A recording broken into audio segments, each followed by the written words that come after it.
Hello, my name is Ed Eveland, and I'm glad to be with you today. I got some thoughts on the Bible and some other things, and Bible versions, and one that I've been using a lot. But it's a pretty interesting story, um, how I came to the point where I am now, uh, and what I understand about Bible versions and manuscripts. Um, as a Christian, I was saved in 1992. Don't know the month. I just know I was saved. Please charge. That's my Bluetooth speaker there. And I went to a church in Japan outside the Navy base. And it was an independent fundamental Baptist church. And the pastor used the King James version of the Bible. And he wasn't adamant. He didn't push it on anybody. But then I found out that many in that association, because they're independent Baptists, they do have associations. In the particular one he was associated with, there were some people that were very adamant about the King James being inspired in the English. And so for a while I was told to get a King James Bible. I got a New Open Study Bible. It was very nice. I wish I still had it, actually. It had some really good maps and drawings, and it had good notes. I don't know if it's still around. The New Open Study Bible, King James. Got my name on it, bonded, or genuine leather. So, but as time went on, I met other Christians. I was in the Navy, so you meet all kinds. And I guess at that time it was before the internet. And so I would get things in the mail, Christian CBD catalog. And I saw a book there. Well, going back a little bit, I had already gotten some books. One is called New Age Bible Versions by Gail Ripplinger, and another one by William Grady, I believe his name was. And I read some of those. I wasn't a big reader. I was young, so I didn't have that. I just didn't have, not that young, being young, but I didn't have the commitment, attention span to read. But I did delve into a little bit, and I thought to myself, could these things be true? Are these really conspiracies? These modern versions? And she made it sound like in that Gail Ripplinger book, New Age Bible Version, she made it sound like they were deliberately taking certain words and verses out of the Bible on purpose, and taking the blood out and the deity of Christ and how verses were, and it just didn't make sense to me, because I could see, as I read some of the other versions, that they weren't doing that at all. And especially I did the second Bible I got was a John MacArthur Study Bible in the King James, a little bit later in the 90s, the New King James. And that's after visiting, I just kept running into Reformed Baptists overseas in Hong Kong, Singapore. Kept running into, we were looking for churches, and we found stayed up all night with one and me and my friend, talking to them in Singapore. American pastor from Georgia encouraged us to read other versions. We had told him, me and my friend, that that's the church we were going to back in Japan. And we were learning this stuff together. And he encouraged us to read, his associate encouraged us to read the the Amplified Bible, and or get a MacArthur Study Bible. Anyway, long story short, so I started reading these books, New Age Bible versions, and I guess somewhere I spotted a book by James White called The KJV Only Controversy. And that came in the mail to my ship, and I think I read it about, I didn't read many chapters. I didn't read the whole book, I know that for sure. I might have read 5 chapters of it before I realized this is pretty much what I suspected. It's pretty much what I thought. Not that I knew all that. And I wish that I had finished the book. I really do. But later on, through the internet, a guy like me, prefers videos. So I learned tons of stuff from Alpha and Omega Ministries. James White, who is a Greek scholar, church historian, a debater, and he's been in the business. He's had a ministry since about the early 80s, and he knows what he's talking about. He knows his Bible, he knows his Greek, and he's been on the NASB update committee, I believe it was, in the 90s sometime. So he knows what he's talking about. So this book really changed my life. And then later on, I would catch up to him on the internet. I was kind of late getting into the internet. I was in the Navy, didn't own a computer until 2001 or 2 or something like that. And so I started delving into Christian ministries. I found Answers in Genesis, their website, and I used to just get their books and their stuff. So I really basically recommend, I guess this is just a warning to study. As a new believer, I would recommend, because they're going to run into all things. Once you're born again, Satan really wants to discourage and confuse. And he's still trying to do it to me. Now, he just never stops. But I've been going to a church now for about a year here in Illinois, Southern Baptist Church. And I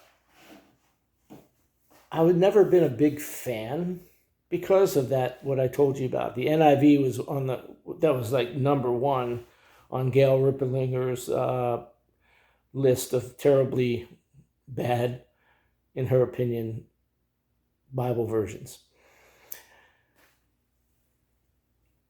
But of late, I've been hearing a lot of scholars talking about that being one of the most tried and true. Daniel Wallace, he's somebody else you ought to check out. He's a Greek scholar, and he's been in a lot of, I would say a lot, but he's had a hand in other Bible versions, more than one, I think.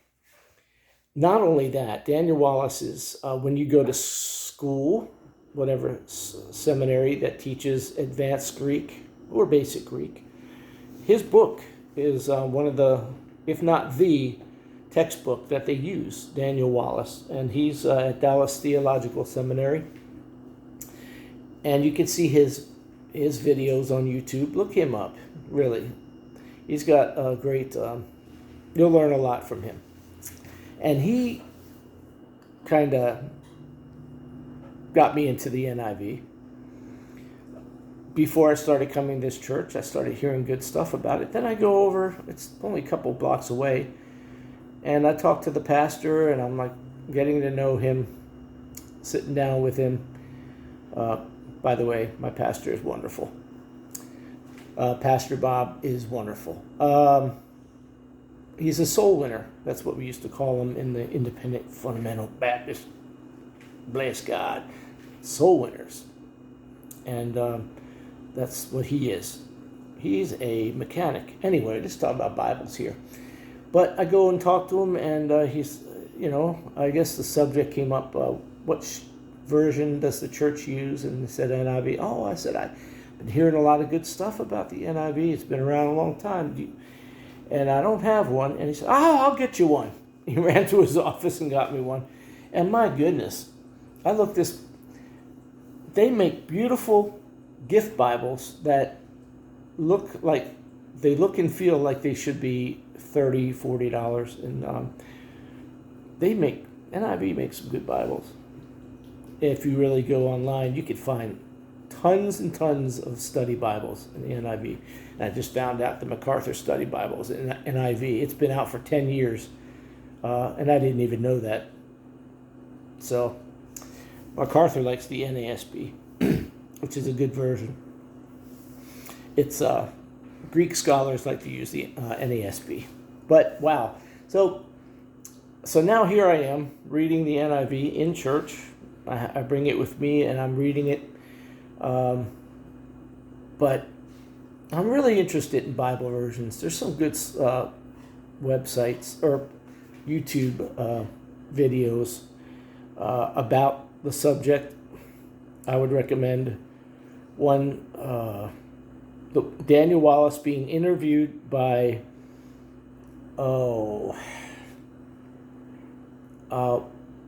what is the best Bible translation or something like that. Just look up Daniel Wallace, and he's being interviewed by, I can't remember his name. Anyway, you'll find it on there. And look up Alpha and Omega Ministries. You want to learn more about where we get our Bible from, why there is something called King James Onlyism, and what textual basis they stand on. It's and they anything we've been using for 400 years, and then we start in the late 1800s. We start getting other manuscripts through archaeology. We find now they had 9 or 10 or 12, whatever it is, Greek manuscripts at the time of King James, 1611. Actually, it was before that when they started. And now we have 5,000 something manuscripts from all over the world.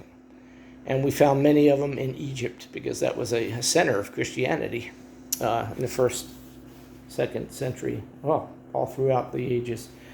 And we just have so many manuscripts, not just in the original language of Greek. That's what the apostles read the Old Testament in, Greek. It was the Greek version of the Old Testament because most people just didn't speak Hebrew, even in Israel. So anyway, I'm a big NIV fan now. It's so easy to read and it doesn't veer away. Interestingly, around when my mother, back in Maryland, bless her heart, she's not the Texas, bless your heart. Bless her heart, really. Back in Maryland, she's got a 9th grade reading level.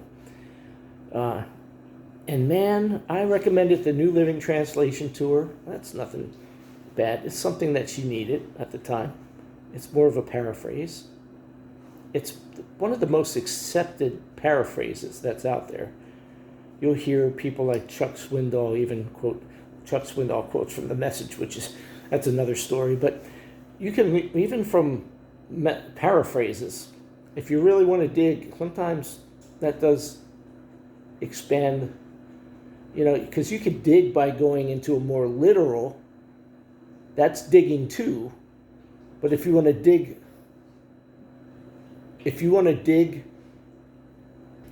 shallow and wide and get the basic gist, some of these easy to read versions are okay. So this is like my first video on YouTube, and this is something that I'm really interested in, and I don't even know who's really going to watch this video, but I guess I'm hoping people in my church will watch this video. some of my friends. My church is growing a lot, and I'm very jealous of truth. Not that I have the truth only, but this is just something I've been studying for a long time.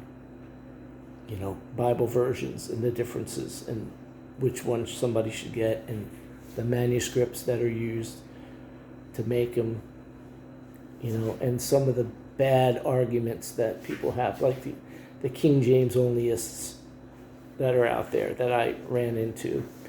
And so that's why I like the NIV. It's easy to read. It's right, they call it right in the middle of the road, kind of. The Southern Baptists have, through Holman, come up with the Christian Standard Bible, which is also a good version to read. Our Sunday school material is based on that. That's Southern Baptist. So that's a good middle of the road. I would recommend either one. The NIV is time tested. This Christian Standard Bible is kind of new.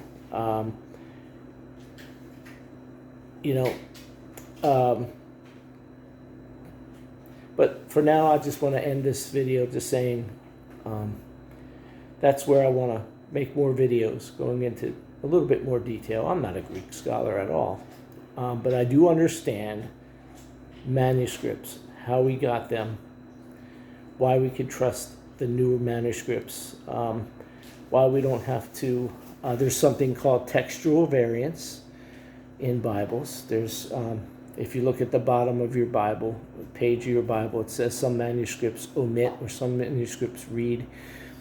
I could explain some of that. But anyway, thank you for listening. It's been about a 15-minute, 17-minute video. Thank you for listening. God bless you.